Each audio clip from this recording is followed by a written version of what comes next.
there today. Matt will be along in just a little bit. We have flood watches posted. We still have another winter storm we're talking about for Thursday, so there's a lot of focus on the forecast coming up in just a little bit. But right now we're going to start with developing news on the crisis in Ukraine. Today, Russia's parliament granted President Vladimir Putin full power to use military force outside of Russia. Putin indicated he's deploying what he calls, quote, peacekeeping troops to eastern Ukraine beyond the two enclaves that Russia already controls. And he is recognized as independent states. Now, this move triggered President Biden to issue economic sanctions against the country. As Russia contemplates its next move, we have our next move prepared as well. Russia will pay an even steeper price if it continues its aggression. Well, some lawmakers think we already should have acted with full force. Meanwhile, NATO allied nations also enacted their own sanctions. And we're going to have more on this tonight on 3 News at 6 and, of course, NBC Nightly News. Betsy, while the conflict in Eastern Europe may seem far away, its impacts will be felt in a myriad of ways across the globe, including right here in Northeast Ohio. Isabel Lawrence spoke with experts today about one way we'll be feeling the effects of the conflict. It's at the gas pump. Prices at the pump will likely go up as the conflict between Ukraine and Russia reaches a boiling point. We're really in a very tricky situation we haven't found ourselves in before. Russia is a major supplier of oil throughout the world, especially in Western Europe. And now Associate Professor Michael Goldberg says the tensions in Eastern Europe are impacting energy prices. The U.S., Europe, and many other markets around the world are still highly reliant on fossil fuels, and Russia is one of the largest suppliers of fossil fuels in the world. He says demand for oil is outpacing supply, causing energy prices to rise. And the uncertainty with the situation is causing markets to react, and that's driving fuel prices higher. Retired Army officer Stephen Olowich understands the importance of Russian gas on a global stage. Let's say Europe outside of Russia gets good 20% of its natural gas from Russia. And right now, their storage capacity is, they only have 5% of their 100% capacity. So should Russia shut the oil and the gas off, it would be a catastrophe for Western Europe because they couldn't replace that natural gas. On Tuesday, a natural gas pipeline between Russia and Germany was delayed. The German chancellor saying the move was necessary to, quote, send a clear signal to Moscow that such actions won't remain without consequences. But Olowich says even if the rest of Europe clamps down on Russian oil, Russia is well positioned to sell to other markets like China. Now, I also took a look at the website Gas Buddy. It is a website that also looks at gas prices across the country, and they actually just had an article published yesterday with their head of petroleum analysis. Now, that individual went ahead and looked at a number of factors that impact gas prices, like this conflict in eastern Ukraine, including things like the springtime gas price surge and maintenance at refineries. And they actually went ahead and wrote this, quote, the weeks ahead could be rather ugly with rising prices, especially if Russia pursues a strong-arm invasion of Ukraine. Isabel, these most recent expected hikes come on the backs of over a year of gas prices that we've seen rise well over $1 a gallon, and in many cases more than that. Is there any indication at this point on when we might see prices start to go the other way? Yeah, Jay, that's the big question here. I was told by these experts that as long as this instability and constantly evolving conditions continue to occur in Eastern Europe right now with this conflict between Ukraine and Russia, we can't necessarily expect any stability to come as reflected in the markets or with gas prices. So really, it's going to be a wait-and-see situation to see when some sort of stability can be achieved in that region. All right, Isabel Lawrence live tonight on What's New. Isabel, thank you.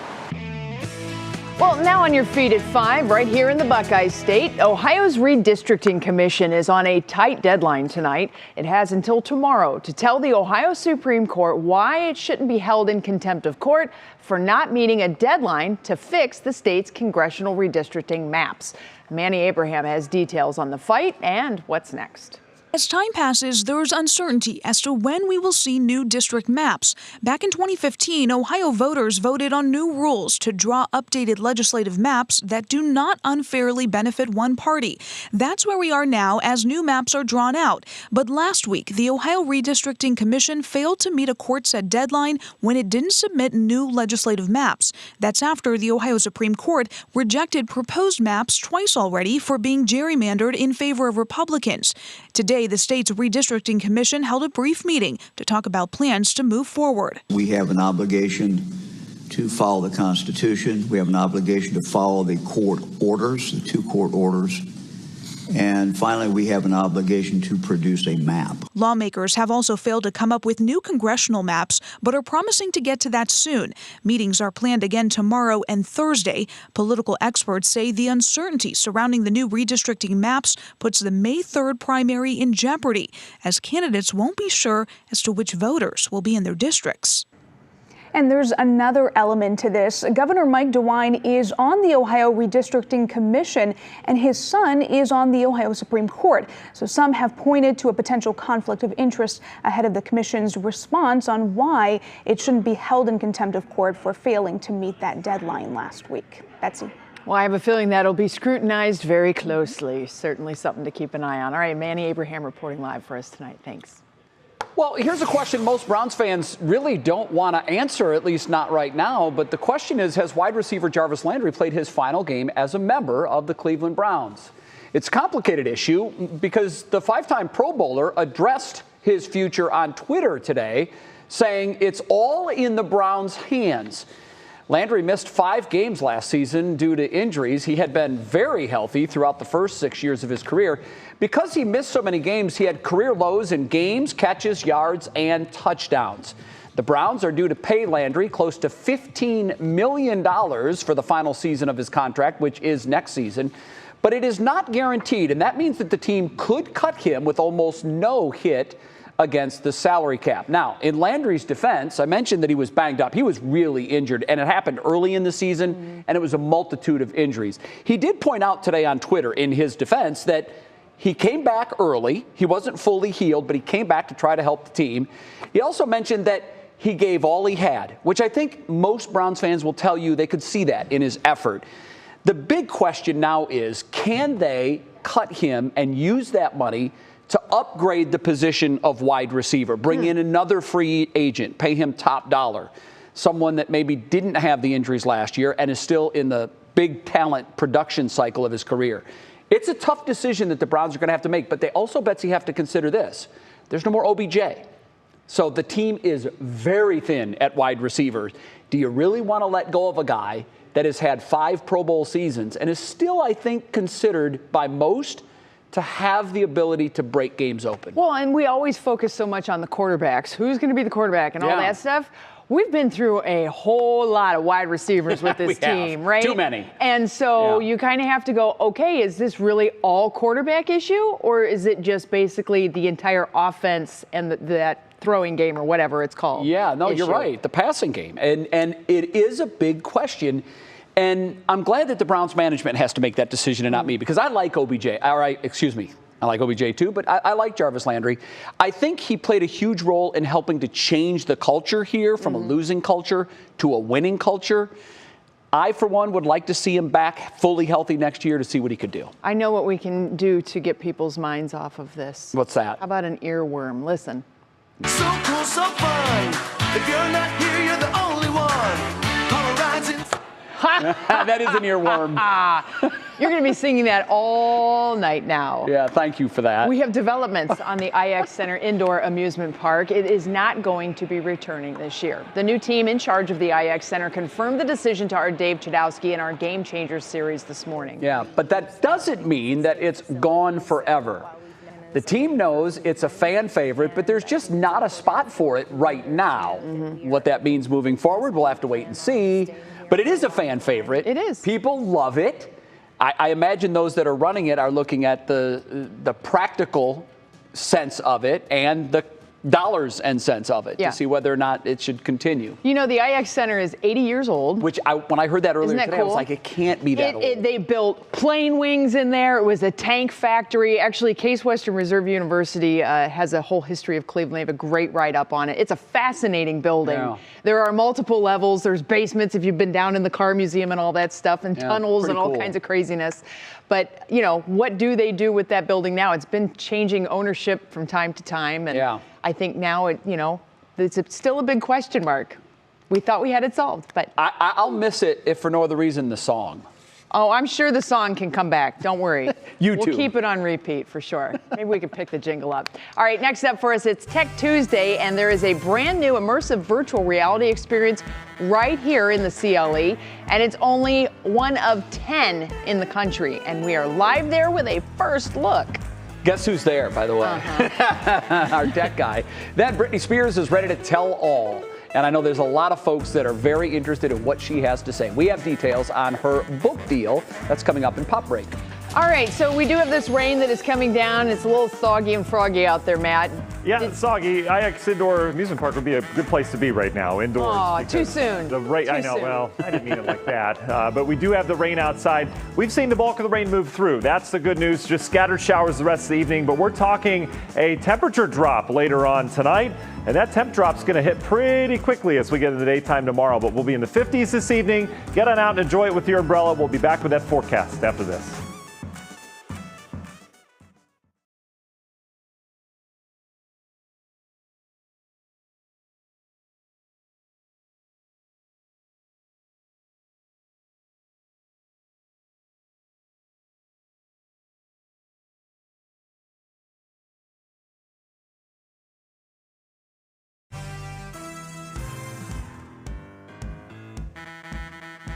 Check 1, 2, 3 brand is microphone from inside Boss Pro Karting here on Brook Park Road near the airport. This is where all the fun happens. They have this, axe throwing, and now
All right, everybody, it is Tech Tuesday, and this one seems really cool. Today, we're going to introduce you to a brand new immersive virtual reality gaming experience that is called Zero Latency. Currently, there are only 10 of these across the country, and one of them opens very soon here in Cleveland.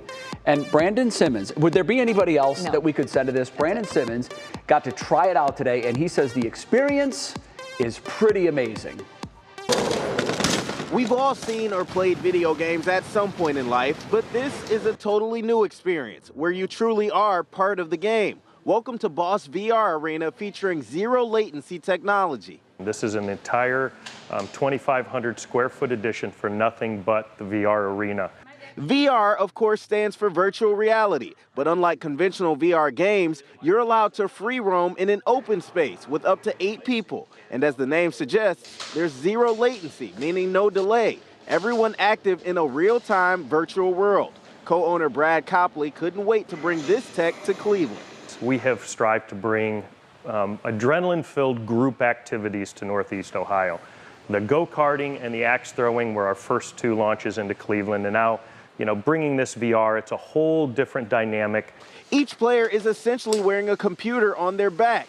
Then you're outfitted with a VR gun, special goggles with an array of cameras, and even a headset with mics to communicate with other players as you complete missions. So it's very safe. It tells you when you get close to somebody else or close to a wall, keeps you confined into that game space. I tried it for myself, attempting to complete a game of Far Cry with 3 others. And Copley is right. It's something you have to experience for yourself. You tend to forget. You're trying to step over rocks or hide behind walls, which in the game are all there. But in reality, it's just a clear open space of concrete that you can walk wherever you want. Zero Latency Cleveland is only the 10th of its kind here in the U.S., opening to the public March 1st. When they get here, they are going to be amazed at not only the graphics, but how accurate everything is. Okay, he's not kidding about that. The graphics are amazing. The experience is really awesome. Now, obviously, everybody wants to know who gets to participate, how much, where is this place? Of course, it's a part of Boss Pro Karting. You can see some people participating inside the new edition, the VR Arena. They're participating right now. And for this one, you have to be 12 years or older just because it's a little bit more of a mature experience. So you want to make sure you're old enough for that. You have to be able to carry the backpacks. And for everybody who comes out, it's $45 per session for 45 minutes. And so it's really a lot of fun. This is good for corporate events, that type of stuff. So if the bosses are listening, this would be a good place to bring us. So it seems a little steep. I'm sure a lot of people just went, whoa, but this is all about the experience and just getting started. Brandon, it was probably way before you were born, but back in the olden days, they had these things called laser tag, where you would go through a maze at like total darkness and shoot your friends with a laser. It was Child's super play. fun. What was it like for you in this experience? Was it kind of like that? Or, I mean, the whole virtual reality thing, what was that like? This is really totally different than laser tag, than anything else you experience, because you really are part of it. I'm just going to walk you back and show you that. And as you guys know, I'm a tech geek too, so it's not just about the experience you have. You can see they're having fun really inside the goggles. They're feeling it. But the way the technology works, if you look at the room, it's a totally unique design no matter where you look. That's part of how it works. It has to do with the goggles seeing a unique design, and that's how it places you inside of that virtual world. So I'm not just impressed by the game itself, I'm also impressed by the tech. I will say, when you just watch that, they look ridiculous. It just looks completely ridiculous. They're just people walking around, Here's my payoff question for you, Brandon. Did you at any point in the experience actually forget that you were in virtual reality? And did you ever feel like, oh my gosh, I am in this place, in this experience right now?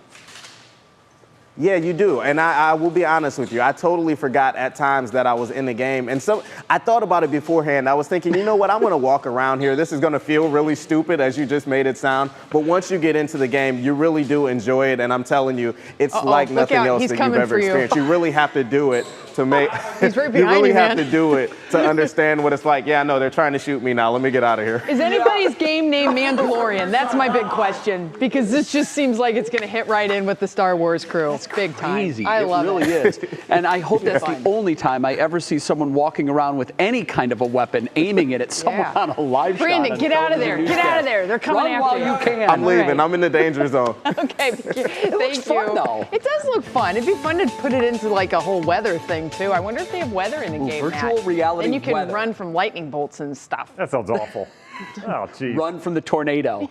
Or run toward it, depending on who you are. Your weather word today is reality, because that's where I choose to spend my time. Right. I mean, that looks like it'd be fun for 45 minutes, but at $1 a minute, I choose to spend my time in the real world. Oh, cheapo. I like that, Jay. Reality. I like where your head's at for sure. Brandon's amazed by the tech. I'm amazed by an open space without Legos all over the floor. So that just looks great to be able to walk around, not stepping on things. So good stuff. All right, we had a soggy day across Northeast Ohio today. The bulk of the rain's out of here. We've got scattered showers the rest of the evening. We're still waiting on our frontal boundary. But you can see the rain we had earlier now clearing out. A couple remaining downpours that we just had over towards Ashtabula County. Those are now long gone since I updated that 5 minutes ago. How much rain fell today? Heaviest down towards the south. Holmes County, southern Wayne County saw the brunt of this, where we picked up anywhere from 1 to 2 inches of rainfall, half an inch to an inch as expected. For the rest of us, we've got a lot of water going into those creeks that already had a lot of water. So as a result, well, it looks like our flood watch got dropped there, but we've got flood warnings. Killbuck Creek over towards Eagle Creek still at flood stage, likely about to approach moderate stage over the next 12 hours or so before it subsides. Here's what we're dealing with this evening. Scattered showers off towards the west. This is also where the frontal boundary is, bisecting the state of Indiana right now. Look at the temperature map, spring-like where we are. Arctic air diving into this. And if you go back the last 24 hours, just watching this Arctic air, remember, cold air is heavy and dense, so it sinks and it wants to go outward. So you just picture big old high pressure, heavy, cold air just sinking, and look at that as it continues its eastward trajectory. Temperatures down some 30 to 40 degrees over where they were 24 hours ago. We're at 60 now in Cleveland. We're going to stay mild. We did it. That was our forecast, right? Let's not go any higher though. But look at the difference out towards the west. Oh my goodness, it is just bone-chilling cold. Here is at -2 right now, Minneapolis at 8. That's the air coming in. So we're going to be back to reality tomorrow. It'll be after this front goes by. You can see here's the frontal boundary around 8, 9 o'clock. We're in the 50s. Watch what happens by tomorrow morning. We're in the 20s. So much, much colder out the door tomorrow morning. It'll be blustery as well. We'll have lingering clouds in the morning. Can't rule out some snow showers coming off the lake. It should be brief. We'll lose those by midday afternoon. We're dealing with mostly cloudy skies tomorrow. And then you can see pretty quiet but cold as we get into Wednesday night. But it doesn't stay quiet for long. Our next storm system, we continue to track this. Not much has changed with this if you've been following our forecast. Perhaps a little initial wave of some snow Thursday morning, and then things should back off. This is 3, 4 o'clock in the afternoon. We're fine on Thursday, but remember, we have cold air in place. Here comes our wave of moisture. We're throwing that into cold air. We'll likely start as some snow around here Thursday evening. Things will go downhill quickly as we bring in not just snow, but ice to a good portion of Northeast Ohio. Where that line is, right now it looks pretty steady, where it was pretty much last week, but we're going to be dealing with some ice and snow that changes back over to snow on Friday. In terms of snowfall, Euro saying a couple inches out of this. GFS has had more. We'll continue to fine-tune that forecast. Let's get this storm out of here first. Union Home Mortgage 7-day forecast. Here's your temperature drop tomorrow. 40s is just after midnight. We'll be in the 30s much of the day, and then we stay cold through next week. We'll be back after this.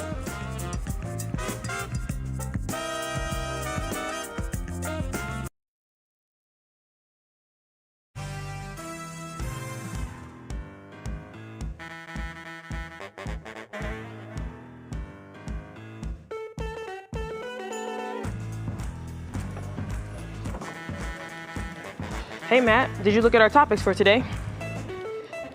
Okay, that's not 1 out of 3. Britney? Okay.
Well, you know what that music means. It is time that we take a pop break. That's right, and Kira Cotton is live in the newsroom with us today. Key, what do you have for us? Hi, Jay and Betsy. We've got a lot to get to today, but up first, country music star Sam Hunt is in hot water with his wife, Hannah Fowler. Fowler has officially filed for divorce from the singer, citing inappropriate marital conduct and adultery. The couple, who's kept much of their relationship out of the public eye, got married back in 2017. However, they've been together off and on for more than a decade. The couple is reportedly expecting their first child due this May. And it's been just 3 months since the judge terminated her conservatorship, but Britney Spears is ready to tell it all. The 40-year-old singer is adding author to her resume. According to reports, Spears has inked a $15 million book deal with publishing house Simon & Schuster for a memoir. The deal has not yet publicly been announced. And it's been nearly a decade, but the men of Big Time Rush are back and they're going on tour. The boy band is bringing their Forever tour to Blossom Music Center on July 8th, and they couldn't be more excited. Blossom is, well, it's one of the most beautiful amphitheaters I think we played in on all of our tours. Ohio has been one of our most excited and dedicated spots we've ever played. Big Time Rush will also be joined, as you saw in the clip there, by Dixie D'Amelio of TikTok and YouTube stardom.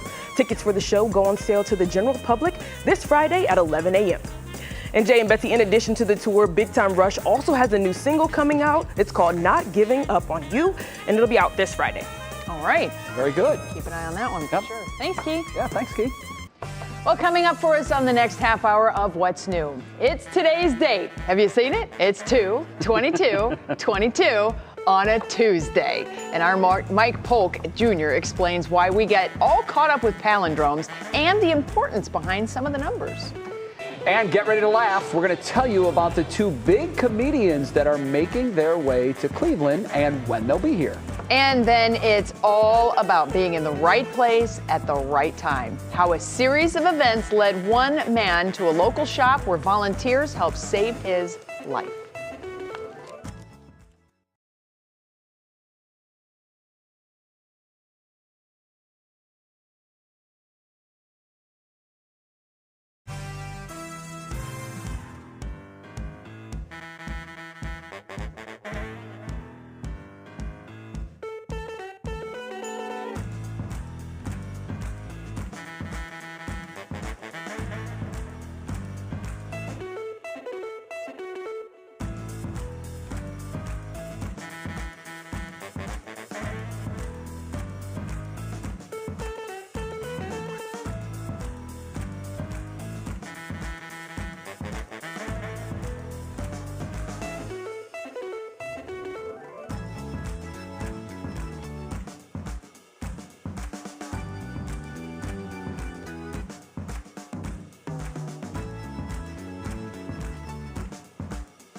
And now, live from WKYC Studios, this is What's New.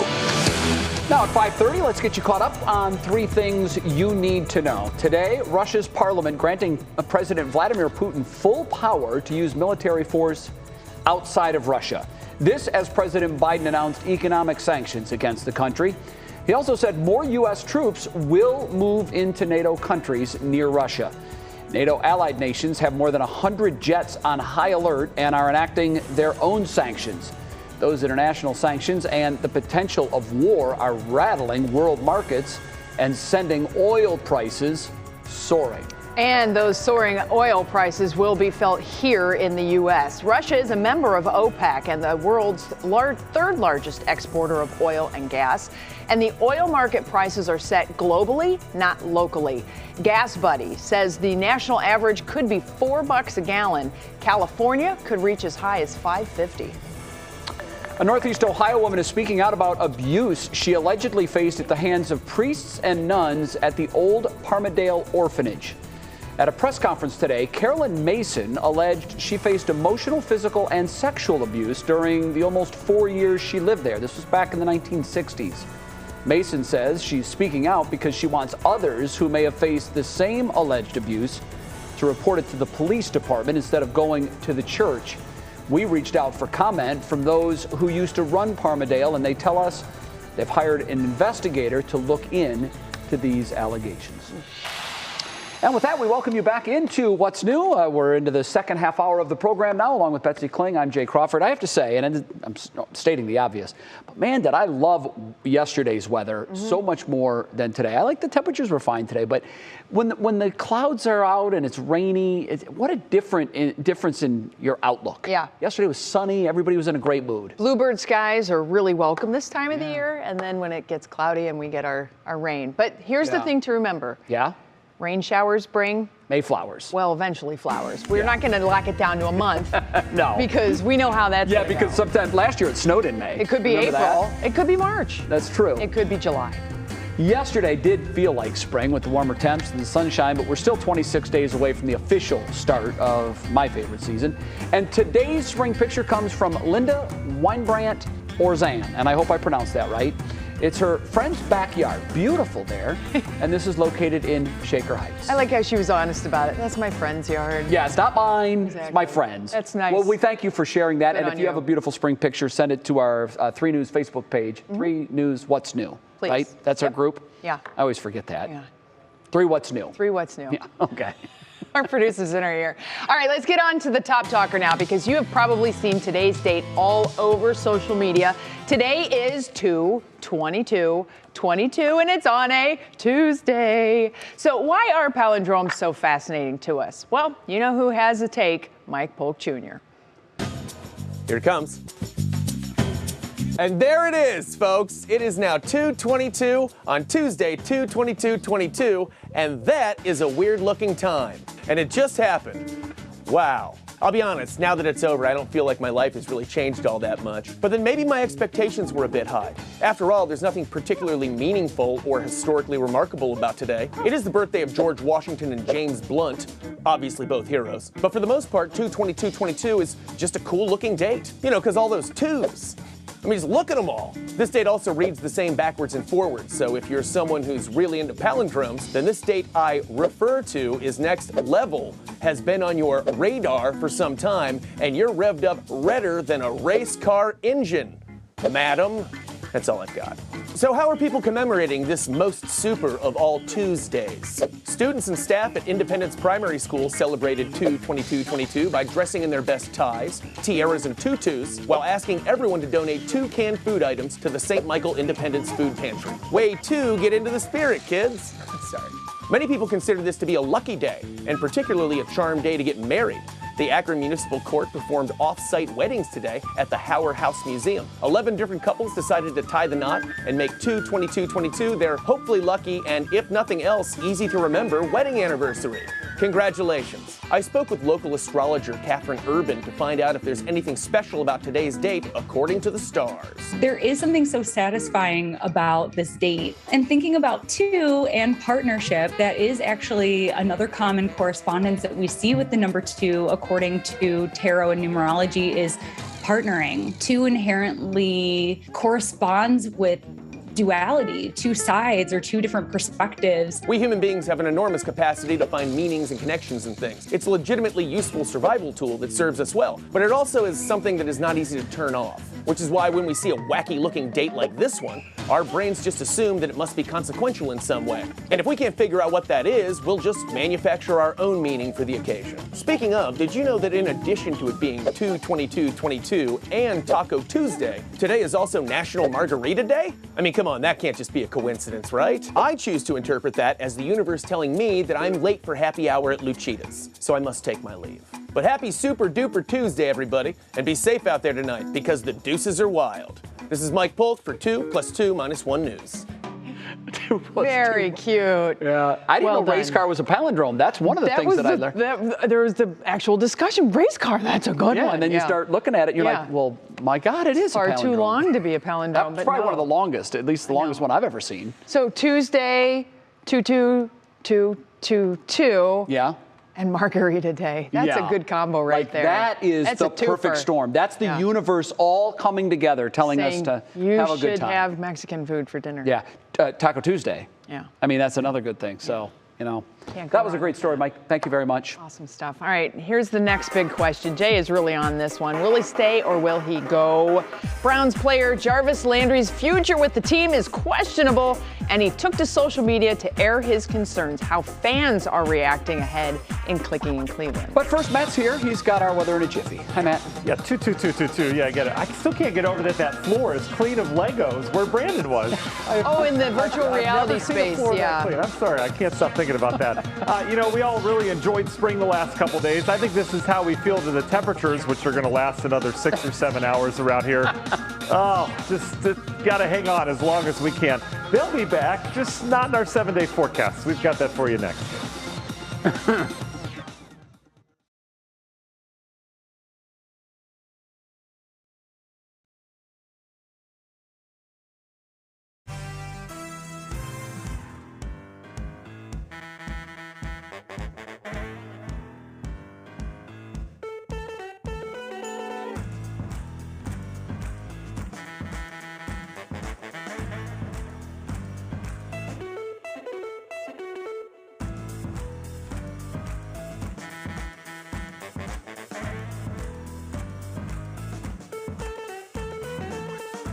Hi, mic check. What's clicking in Cleveland is Jarvis Landry and what people think. Thank you.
Well, the one thing that I think is a real bonus here on this whole palindrome day is that we don't have 22-degree high temperatures today. Oh, that's a good point. I think that's Really a good thing point. to look at.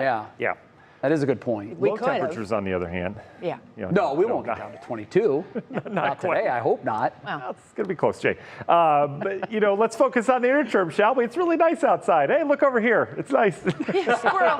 Right. Squirrel. Look at these temps. Temps continue to go up, and we'll likely either stay where we are right now or go up another degree or two over the next couple hours as the frontal boundary approaches. But these are pretty nice numbers for this time of year. Well-deserved. 2 days in a row that we hit either 57 or higher. Last time that happened was December 15th. I'm not remembering that from memory. I looked it up earlier, I promise. But, it's been about, 60 days or so since we've had temps like this 2 days in a row. Some rain will return tonight along with the frontal boundary. Notice the temp drop. This is after midnight. We fall back sharply. We'll be back likely upper 20s tomorrow morning to greet you on your commute and the bus stop. Cold air just continues to come in. Not just us, but this is going all the way down towards Texas. You talk about a change. They're in the 70s down towards the south, whereas they're going to be back into the 20s and 30s. So much sharper difference down to the south. We've had severe weather. This is night number 2 of it. Areas of Tennessee. There's flooding concerns down there as well. For us locally, just some scattered showers the rest of the evening. You can see them kind of lining up here. That little line you see there, that's the actual frontal boundary. That will mean we have a wind shift right when that moves through. But damage has been done in terms of the rain. We've melted most of the snow across the area, 1 to 2 inches, mainly down towards the south. The rest of us picked up about a ½ inch to an inch. And from here on out, numbers are going to remain light in terms of rainfall. So we'll start the drying process. You notice clouds hanging tough, couple scattered showers. That's about it. National Zymart hour-by-hour forecast. We keep the mild temps through the 8 o'clock hour. Still mild through 9 and 10. And then the bottom starts to drop out. Here's that front around 11 o'clock. Temps going down. There's your 20s tomorrow morning. May have some snow showers along the lake shore. That may last through about midday. Doesn't look to be a huge deal, but we should bring drier air in pretty quickly. And we're dealing with a fairly quiet afternoon with some sun peaks. Other than that, it's just going to be much colder. So let's talk Thursday's system. Initial wave of snow may affect us early Thursday morning with some light snow. Doesn't look to be the big issue. Big issue is going to be that next block of precip coming in. And this arrives late Thursday evening. It'll likely start as snow, and then we'll start to deal with some mixing as some warmer air comes in aloft. And you know how that goes. Much like last week, we'll be dealing with freezing rain and sleet. Where exactly this lines up, we'll fine-tune that over the next 24 hours for you. But as of right now, it's been holding pretty consistent where we stay snow lakeshore. You get further south, we're dealing with the icing. That holds Thursday night, and on into Friday, we bring in the colder air, so we'll have some leftover snow on the back side of that. How much snow we're talking? It doesn't look to be a big snow maker. It looks like more of an ice maker from this, but you can see the Euro model painting a couple inches from Akron north. The GFS has been bullish in terms of the snow, but it has been all winter. That paints a more of a significant storm around here. So what do we need to worry about right now? Well, put that time frame in the back of your mind. It arrives late Thursday, so Thursday during the day we look fine. It'll be a snow to icy mix Thursday night, and then icy mix back over to snow on Friday before it comes to an end. And then we can quiet down for a while. Union Home Mortgage 7-day forecast, a little temp drop behind that system on Friday. Will turn much colder. Weekend looks good at this point with some snow flurries around on Sunday. And then we're dealing with a Monday, Tuesday quiet weather, hopefully out ahead of a warm up. Guys, I'm supposed to make it back to the Weather Center. I got about 40 feet to go. Run. There you go. You made it. Yeah, I got no my Legos in on. your way. Yeah, not All right, today. Matt, thank you very much. Yeah. Appreciate it. Time to see what's clicking in Cleveland, and for that we bring in our digital anchor, Stephanie Haney. Hi, Steph. How you doing? Hello, Jay. Doing great today, and very excited because even though NBA All-Star Weekend is over, the big stars keep coming to Cleveland to entertain us, and that includes comedian Chris Rock with his new Ego Death World Tour. He'll be performing a show at the Connor Palace at Playhouse Square. The tour, which includes more than 38 performances, comes here on June 23rd, so you can get your tickets this Friday, February 25th, starting at 10 a.m. That's also when you can get your tickets to see soon-to-be 5-time SNL host John Mulaney. He's bringing his From Scratch tour to Rocket Mortgage Fieldhouse on Friday, September 23rd, and you can see him host SNL this weekend right here on 3. Now, here's a man who we're not sure will be in Cleveland much longer, Jarvis Landry. Now, with so much talk about whether the Browns will keep him because of his big contract, we asked you, do you want to keep him? Here's what all of you said, that it's no wonder he wants to stay with a $16.3 million salary on the line. Yeah, I wouldn't want to go anywhere either. And some of you say it's nice that he wants to be here, but that's just too much money to pay him. And if they can agree on something that's a better fit for both parties, that it would be great to have him. And a lot of you, though, just said yes. Let's keep him. For whatever reason, no explanation, just keep that man in brown and orange, and let's try this thing again in 2022. Now, Jay, Betsy, he's talked about his injuries and coming back too soon. I personally want a mulligan from the 2021 season, and I would like to see Landry back, so I do really hope that they work it out. I'm with you. I'd like to see a mulligan with Baker Mayfield, and I do think I think it was the second comment you read, I think that's the likely scenario. The Browns would likely offer him a reduced salary. If he's willing to renegotiate his contract, then I think he'll be here. Other than that, I would say it's most likely that he will not at $16 million a year, which is sad, but all things move on, I guess, as they say. Steph, thanks. Yep. Still ahead for us, everything happens for a reason. How a local man's life was saved, likely because of a specific series of events and the incredible actions of women working at a local shop. Plus, this Sunday marks 10 years since a gunman opened fire at Chardon High School. One of the victim's moms shares how she's keeping her son's memory alive. That's next.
Next Sunday marks 10 years since the deadly shootings at Chardon High School.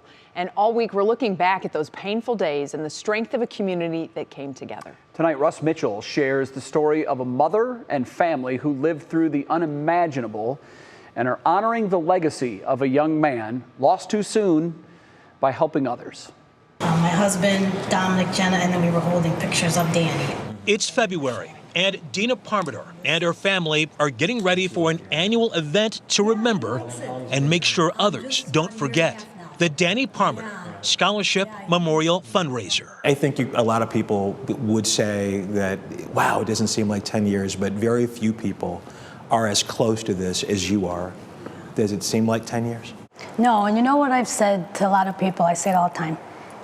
I know, I see the calendar going, the days, weeks, months, everything, but I have no idea how 10 years have passed, really. I have no idea. I still see that day. That day. I heard people running down my hallway screaming. And we moved a piano in front of the door. February 27th, 2012. At 7:30 a.m., a former Chardon High School student who was there waiting on a bus opened fire. Dina and Bob Parmadale had just finished work on the night shift. After getting word that there had been a shooting at the school and trying to reach her son, Dina got a call. It said Danny on my phone, so I thought it was him. I was like, oh, thank God. I'm like, Danny. And then he's like, this is officer, so, so-and-so. And he goes, are you Danny's mom? And I'm like, yes, where's Danny? I remember, I do remember that, like, where's my son? Where's my son? Let me talk. And he just kept saying, does he have any allergies? Does he have any surgeries? And I knew I'm like, this is not good. Why are you asking me this? I'm like, I don't want to answer this. Let me talk to him. And he just said, you need to go. He goes, I remember he goes, listen to me. And he like kind of yelled, he goes, you need to go to Metro Hospital right now. 16-year-old Danny Parmadale was pronounced dead a few hours later. For me, this is one thing that's every day that has passed, I look at it as I have stepped back from last seeing Danny. Like, I'm not as close.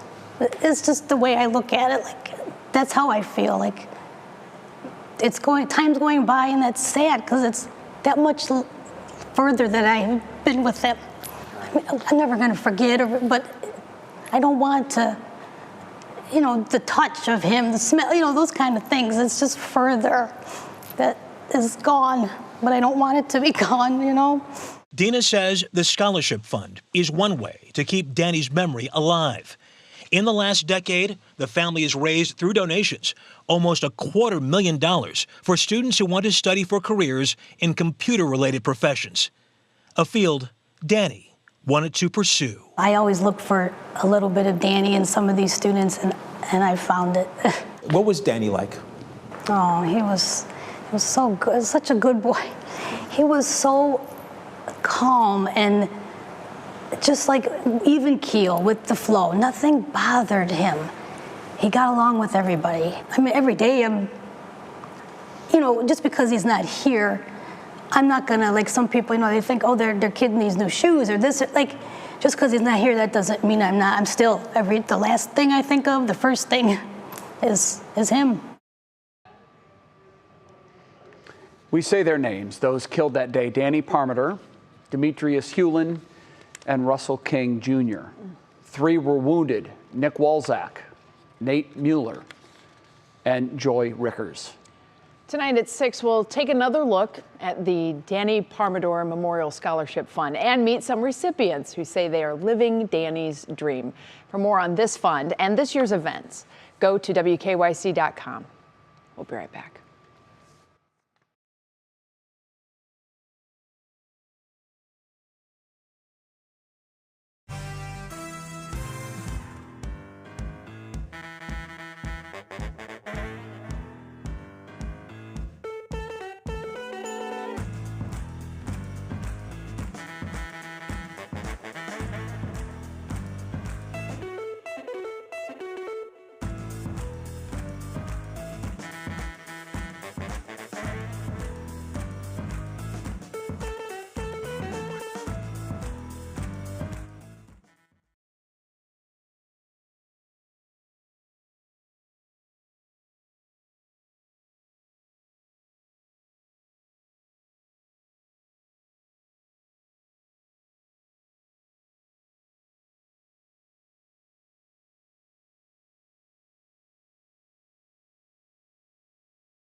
Hello.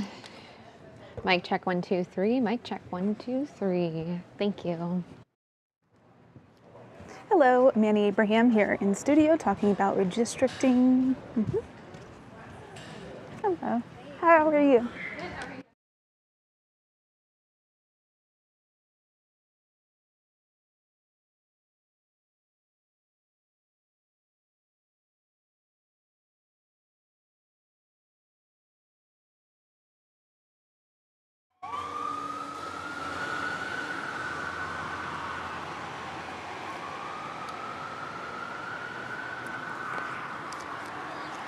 Hey Al, it's Craig. I got you. Hello.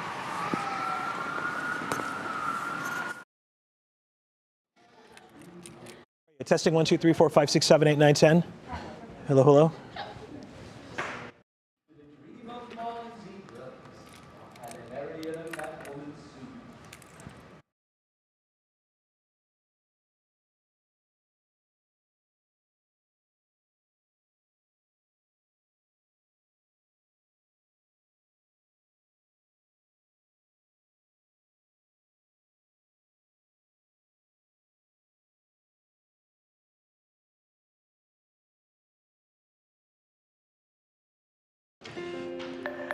Well, today's Show Us Something Good comes from Chesterland in Geauga County. Now, you hear people say timing is everything, and that proves true in this story. Joe Otto was out getting oil for his snowblower when he started feeling dizzy. So he drove over to the Women's Safe resale shop where his wife works. Now, a few hours before he arrived, volunteer Dee Keck had left for the day. But she had to come back because she had forgotten her snow boots. And it's a good thing she did, because Dee is trained in cardiac life support, which Joe ended up needing after losing consciousness. Luckily, we had an AED, and Michelle had brought that, and I said, bring it over here. We put it on and said no CPR. And then with that, I rubbed him, I called his name, and he became verbally responsive. And so we didn't start actual CPR, but the squad arrived and then took him to Hillcrest. Had I had the oil, my wife might have found me dead in the driveway. There are no words to express, how grateful I am. Turns out Joe had 95% blockage in 2 of his coronary arteries. In addition to Dee, Michelle Fotheringham, Andrea McKinstry, and Joe's wife Joan all jumped into action to save his life. They were all recognized by the fire department and executive director of Women's Safe for their actions earlier today. And we do want to give the resale shop a shout out. Now that I'm seeing this video, I am all in to go visit. That is my speed. Everybody knows that. And the money raised from sales at that shop goes toward helping women who are victims of domestic violence. So it's a good cause too. We've heard that Joe is a big fan of what's new. So hi, Joe. Thank you so much for watching. And we are so glad that you are okay. Yeah, we're a big fan of Joe, and in particular, the folks that sprang into action to save his life. And you talk about this, just the serendipity of the events that unfolded. If Dee hadn't forgotten her snow boots, and as he said, if he had oil and didn't need to go get it, then he would have had the episode at home and probably would have been alone, and no one would have been there to find him until it was too late. And when those firefighters show up and it's, not as critical a situation, it's a critical situation, but it could have been a lot worse. Absolutely. It kind of relieves a little of their stress too. So it just keeps on giving. Well, we're certainly glad that he's with us and strong as ever. Yep. We're out of time, but we are back tomorrow at 5, and we hope you join us then. 3 News at 6 with Russ and Laura starts now. Abuse allegations. A Northeast Ohio woman steps forward saying she was abused at a local orphanage decades ago. Her message to other victims and details about the investigation into those allegations. Sanctions announced. This is the beginning of a Russian invasion of Ukraine. The tensions between Russia and Ukraine has many on edge, and it's having global impacts. A look into the local effects right here in Northeast Ohio. Map mess. Officials still haven't come to a deal on the new legislative districts in Ohio. What matters most in that battle, and when we could see a resolution? And living Danny's dream. A special memorial scholarship fund honors the legacy of one of the victims in the Chardon high school shootings. A message from some of the recipients 10 years after the shooting. Live from WKYC Studios, this is 3 News at 6 with Russ Mitchell and Laura Queso. Good evening, and thanks for being with us. We begin tonight with allegations of abuse from a woman who spent more than 3 years at a facility called Parmadale decades ago. It was an orphanage in Parma that closed back in 2014. Parmadale has a history of abuse allegations against caregivers there. And today, another woman came forward saying what happened during her time there caused her a lifetime of psychological damage. Our Emma Henderson tells us why she wants people with similar stories to go to police. I was there for 4 years of hell. I was upset for being there, and she said we don't waste food. And I would throw up, and she'd feed it back to me, a spoon at a time. This is just one memory Carolyn Mason remembers from her childhood at Parmadale. She was at the orphanage from ages 5 to 8 in the 1960s and still has vivid memories of her time there. I was a bedwetter, so at night, if my bed was wet, I had to put my underwear over my head, my sheets in the deep sink, and stand there all night long. Mason shared this copy of a letter from the Sisters of Charity of St. Augustine. It asks her to undergo a full psychiatric evaluation paid for by the congregation, saying, quote, the results would be of benefit to us and hopefully to you. I reached out today and they say they're doing an active confidential investigation with the diocese. Mason is now working with former priest Robert Hotzen, who says the issue goes beyond the church. What we want victims to do is to report the abuse where it occurred. So if it was in Parma, Ohio, go to the Parma police and file a report. And while Parmadale is currently being torn down, Mason's memories live on, and she says she's not alone, even if others who suffered aren't ready to go public. I would like to see the people that need help go get it, get counseling, because we all went through it together. This is not the first allegation against Parmadale. In 2002, 11 people were indicted, including a priest and 6 employees who faced 208 counts, including abuse, rape, and kidnapping. We have more in-depth quotes from the Sisters of Charity of St. Augustine, available right now on WKYC.com. Laura? It's a difficult story to tell. Emma Henderson live for us tonight. Emma, thanks. Now to the developing situation in Ukraine. President Biden addressed the escalating tensions this afternoon, announcing severe new economic sanctions against Russia. He is now describing Russian President Putin's aggression as an invasion, saying the sanctions will target Russian banks and virtually cut off the country from Western financing. These are totally defensive moves on our part. We have no intention of fighting Russia. President Biden also announced new U.S. troop movements into NATO-allied countries, even as he says he is still hoping for a peaceful diplomatic resolution. That conflict could hit you in the wallet with rising gas prices. Isabel Lawrence spoke with experts who broke down how this could happen. Isabel joined us live from a gas station in downtown Cleveland. Isabel, good evening. Good evening, Russ. Yes, those experts I spoke to explained to me that Russia is an important supplier of oil throughout the world, but especially throughout Western Europe. But with all the volatility happening in Eastern Europe right now and demand outpacing supply, the markets are reacting and prices are rising. Now, this could especially impact our allies. I was told Germany, in particular, depends on Russia for 2/3 of its natural gas. These tensions are impacting energy prices, and with our interconnected global economy, we'll feel that too. It's not 100% clear what's going to happen. And again, I think for those of us that are sort of watching the economy and sort of the fallout in the business community, you're seeing higher energy prices, and it doesn't look like that's going to change anytime soon, even perhaps with some diplomatic progress. Now today, a pipeline bringing Russian natural gas into Germany and the rest of Europe was delayed, with the German chancellor saying, quote, "It is important to launch new sanctions now in order to prevent an escalation and a disaster," end quote. But here's the tricky thing about the situation, Russ. The experts I spoke to today said that Russia has positioned itself well to really be able to pivot, just turn away from Western Europe and other countries and find other markets for their products, such as China, for example. So this really brings about the big question question here. Even if Western Europe and other countries put the clamp down and stop importing those Russian products, are sanctions really going to make an impact on gas prices or on Putin's decision making if they can, again, turn to other markets to sell their commodities, Russ? Certainly. Stay tuned. Isabel Lawrence, thank you. Cleveland police are investigating reports of more than 200 students at a Cleveland school being sent an inappropriate video involving a teacher. Now, the incident involves a female teacher at Ginn Academy in Cleveland, and the video was reportedly sexual in nature.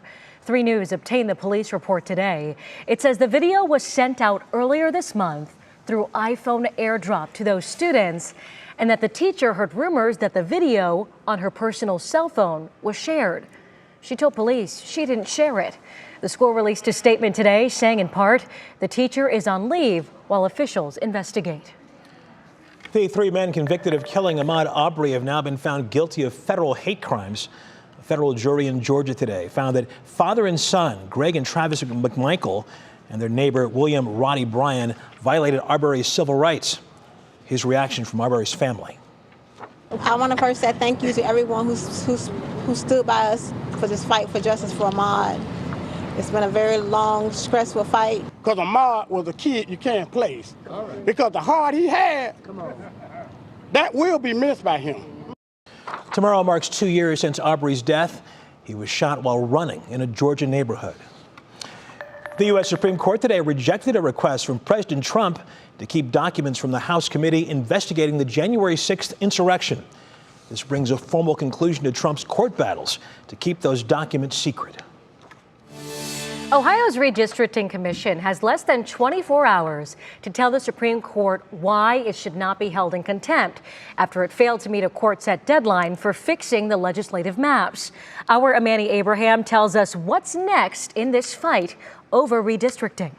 It's a process that happens every 10 years, but this year is different. Back in 2015, Ohio voters voted on new rules to draw updated legislative maps that do not unfairly benefit one party. They have been grappling with trying to redraw the districts ever since those new rules went into effect on January 1st, 2021. Last week, the Ohio Redistricting Commission failed to meet a court-set deadline when it didn't submit new legislative maps. That's after the Ohio Supreme Court rejected proposed maps twice already for being gerrymandered in favor of Republicans. The whole point of these changes to the redistricting process was to try to get the parties to sit down and work out a deal in a more or less orderly fashion that would be fair to all concerned. Today, the state's Redistricting Commission held a brief meeting to talk about their plans to move forward. We have an obligation to follow the Constitution. We have an obligation to follow the court orders, the 2 court orders. And finally, we have an obligation to produce a map. Lawmakers have also failed to come up with new congressional maps, but are promising to get to that soon. Meetings are planned again tomorrow and Thursday.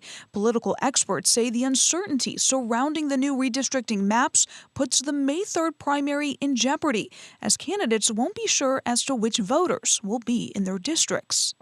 Now, there's another element to this. Governor Mike DeWine is on the Ohio Redistricting Commission, and his son is on the Ohio Supreme Court. Now, some have pointed to a potential conflict of interest ahead of the commission's response to why it shouldn't be held in contempt of court, and we're going to learn more hopefully tomorrow. Laura. Yeah, and I know you'll be staying on this story for us. Amani, thank you. We won't be that city of opportunity unless we have a strong voice in Washington that's going to fight for Cleveland every single day. And I know as mayor, I can't do that alone. Cleveland Mayor Justin Bibb is endorsing Representative Shontel Brown for re-election to Congress. The two met this afternoon at Brown's alma mater, John Adams College and Career Academy.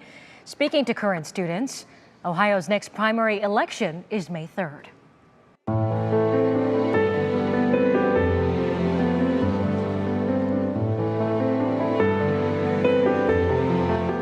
Tonight, our look at the 10-year mark of the Chardon High School shootings continues with the story of a mother helping to keep her son's memory alive by helping others. Danny Parmadale was killed that day a decade ago next Sunday. His family says He loved computers, and they are determined to give opportunities to others with that same love in Danny's name. I feel he's happy for this, and it's one thing we can do, like I said, to have him live on and just to honor him. Dina Parmadale says when she and her family started the Danny Parmadale Memorial Scholarship Fund, they had no idea how big it would become and how many they'd be able to help. In less than a decade, they've raised $220,000 and helped 44 students. It was pretty awesome. Ken Gallion is a 2015 scholarship recipient. He's now an IT support engineer at Amazon. Getting the scholarship really bolstered me and told me, this is the path that you need to be on. Nicholas Kagravsek is a 2016 recipient. He's now a software engineer at Centric Consulting. What did the scholarship mean to you? It meant a lot because it helped me get through college, and also it helped remember the memory of Danny, to live something that he couldn't do. We always say when we interview him, you're going to be part of our family now. We want to hear from you. We want to know how you're doing, and they seem so thankful too. The family has had to skip its annual fundraiser event for the past 2 years because of COVID. But this year, it's on, in person, giving the next generation of scholarship recipients the chance to grow and be thankful as well. I never had the opportunity to meet Danny, and obviously he never got to attend college, unfortunately, but I feel like through this foundation, he's been able to attend many times over because of the dozens and dozens of people that have been able to pursue their passions and follow their careers. So being a part of that is something pretty special. I want to thank everybody again just for remembering, for supporting, just, not letting his name go. That's a big thing too. When everything we would always hear, the 3 victims, the 3 boys, the 3 students, you have to say their names. Danny, Russell, Demetrius. Saying their names is important. Also wounded in the shootings, Nick Walzak, Nate Mueller, and Joy Rickers. This year's Danny Parmadale Scholarship Memorial Fundraiser event is March 25th. To find out more about it, go to WKYC.com. Our series continues this evening at 7 and 11. Sarah Shookman interviews Chardon coach Frank Hall, who emerged a hero that tragic day, about what he's doing now to prevent more school shootings. Still ahead for you, Jarvis Landry's football future, at least with the Cleveland Browns. Jimmy explains the wide receiver's Twitter post today. That's coming up. But first, adding 2,500 square feet of fun. Details on the new virtual reality arena that's coming to town. And Betsy has a look at the forecast. Hey there. Boy, things are busy in this part of the newsroom. We are sitting at about 60 degrees right now. Previous to 5 o'clock, we had been to 58. I think the temperatures hold here as we pass the midnight hour. Then they start to slide, and we are staring down another Thursday winter storm. We're going to break it down for you straight ahead. 3 News at 6 is sponsored by Calvetta Brothers Floor Show. It's time to fall in love again with your home.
Welcome back. A new type of gaming experience is coming to Cleveland. The owners of Boss Pro Karting are opening the first virtual reality arena, allowing up to 8 people to participate at once, roaming freely in a VR world. This is only the 10th of its kind here in the U.S. Boss VR Arena opens to the public 1 week from today. That is March 1st. Wow, it's a very cool to not cool, not fun. The IX Indoor Amusement Park will not be returning this season. Officials say it could come back in the future, but they don't have a home for it this year. This comes in the heels of last month's news that Ferris wheel is being removed to make way for new life on the property, as renovations are expected to start this spring. I like when you say not cool. Not fun. All right, turning to the weather now. And the past couple of days felt spring-like, right? Especially today with rain showers sweeping across much of the viewing area. This is video from earlier today from downtown Cleveland at East 9th and St. Clair. And I mean, yeah, it's warm, but kind of yucky. Kind of yucky, but there's no snow. People are driving. There's no drama. Look at her. She's walking. No drama whatsoever. What do you think, Betsy? I think this proves that downtown Cleveland looks much like the rest of Northeast Ohio at this point. Everybody's trying to duck in and duck out of buildings and get through those raindrops. We still have a few raindrops to go, but it's the drop in temperatures that's going to get your attention here in the next 12 hours or so. Look at this temperature drop. We're going to hold here about 60 degrees or so, and then late tonight, that mercury begins to slide. And once it starts, it doesn't really stop. Tomorrow through the day, I think we're going to hold in the 20s around Northeast Ohio. So a stark change is coming. You still have time to poke your nose out the door and take a few more deep breaths of 60-degree temperatures because they will not be lasting long. It is even 61 right now in tropical Dover, 59 in Elyria, same for the Cuyahoga County Airport. We are certainly on the warm side of things, but the cold air isn't far away. Where we have a clash of air masses, we will often have rain. As a matter of fact, this morning we even had thunderstorms that came through. We do have a few little showers that are still moving in. We have areas where we still have a lot of standing water. Rivers are still running high at this point, so it's good that we get a break from that rain. A few showers out in Indiana still to get through tonight, but the cold air is banked here into the northern part of the Great Lakes, and this is actually going to set the stage for a winter storm to scoop on in here as we get into our Thursday. But in the meantime, you can see this little kink right there. You see how that kink starts to swing around? That is the area of low pressure, so you can see how well defined it is. That cold air will begin to sweep in behind the front as it moves through here. That will be taking place just after midnight. Matter of fact, here's your National Designer hour-by-hour forecast. The front will be sitting on the state line at about 1 a.m. The temperature drop is pretty impressive. We're going to go from those upper 50s back into the 30s by about 1 a.m. Remember that last cold front we had when it hit you in the face? It's going to do the same thing, but you're going to be asleep, so don't worry about it. At least most of you will be.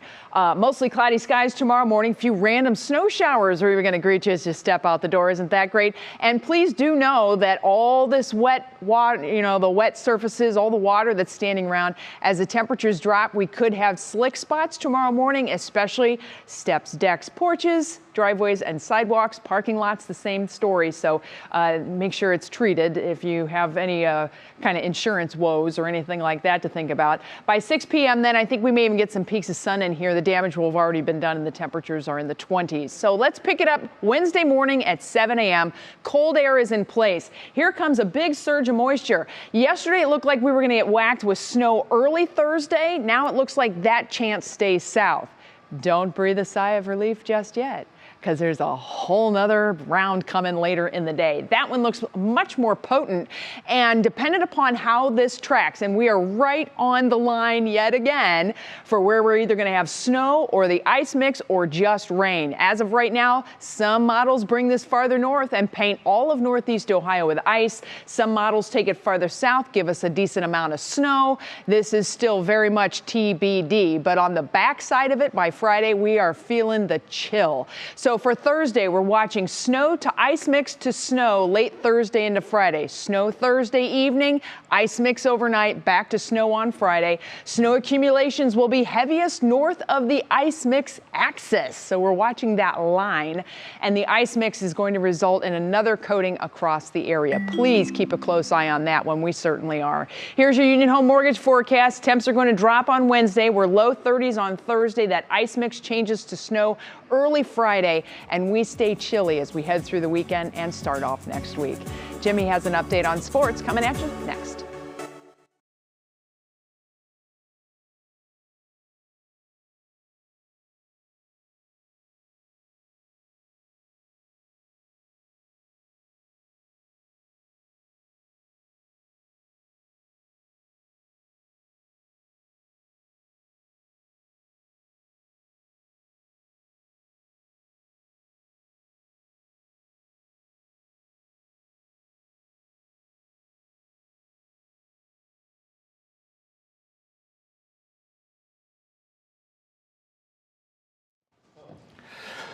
Jarvis Landry.